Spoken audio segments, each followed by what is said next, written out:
Денеска разговарам со српскиот режисер Средјан Драгоевиќ, кој е гостин на годинашното 36-то издание на Сајамот на книга, што се одржува во арената Борис Трајковски во Скопје.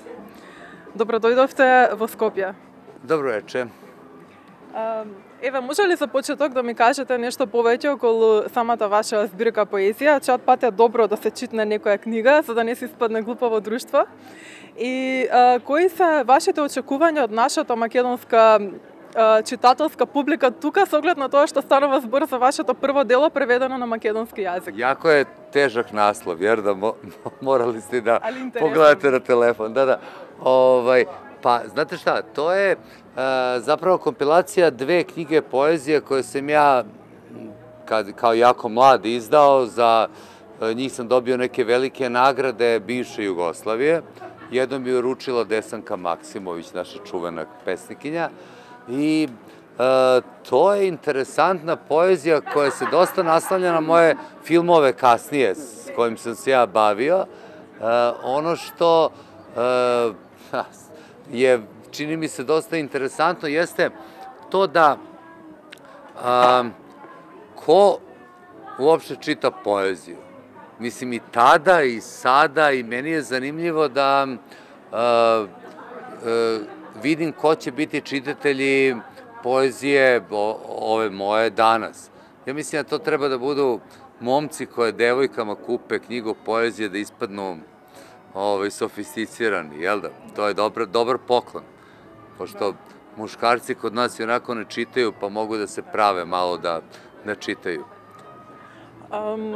Вие сте автор на оваа книга, меѓутоа пред се сте филмски режисер, човек кој што зад себе има повеќе успешни филмски остварувања. Може ли лично да ми направите некоја споредба и доколку лично би требало да изберете меѓу овие две уметности? Кој е вашиот прв личен избор? Кој е вашиот најголем порив?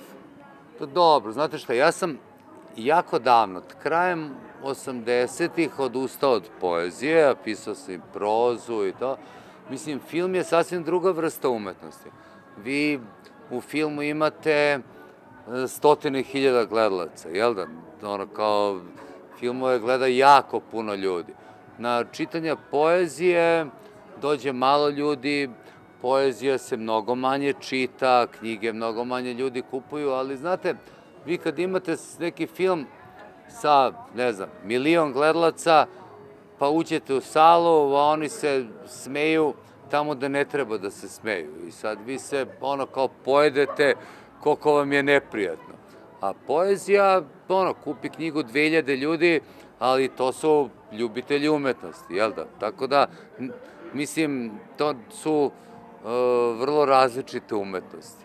I ja sam, šta ja znam, ja sam ono kao, sada radim neki film sa Rumenom Bužarovskom, po njenoj priči 8. mart, i do ovog novog izdavanja mojih knjiga poezije je došlo tako što Rumena ima istog izdavača u Beogradu i onda mi je taj izdavač Ivan Bevc iz Buke rekao, hajde da izdamo ponovo onu tvoju poeziju. Ja sam rekao, hajde.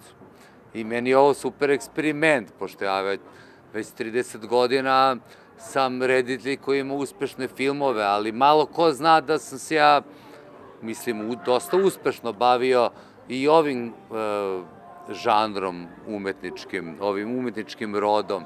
Tako da, mislim, bilo bi super da ljudi čitaju ove knjige, ovu knjigu, a biće mi sutra jako zanimljivo na sajmu, pošto je prvi put da dođem na sajam u Makedoniji. Ja sam inače autor i dečjih knjiga, neke koje su jako popularne i u celom regionu i to.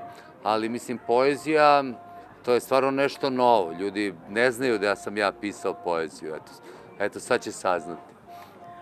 Ако веќе зборуваме за поезија и за книжевност во Македонија и во Србија, може ли да ми кажете некој ваш личен став, што е она што и двете држави би требало да го направат за повеќе да се зголеми видливоста или важноста на поезијата во општеството? На што треба да се насочиме најмногу, со оглед на тоа што не е толку во однос на режијата, поезијата е малку како запоставена? Знате шта, поезија i u bivšoj SFRJ mi smo sada nostalgični i onda kažemo kako 80-ih je cvetala umetnost, kultura. Zapravo nije. Zapravo, kako da kažem, na svakom čitanju poezije i kada u toj SFRJ je bilo 50-100 ljudi. Mislim, poezija uvijek bila jedna umetnost koja je zahtevala posvećene pojedince, ljude koje je to zanimalo i to, tako da to je jedan vrlo ekskluzivan književni rod. I mislim, možda i treba da bude takav. Mislim, poezija jeste za neku vrstu intelektualne elite, ali ne u lošem smislu, nego u smislu ljudi koji zaista se interesuju interesuju da otkrivaju nešto i o sebi i o svetu oko sebe. Hvala vam mnogo za Hvala i intervju. vama.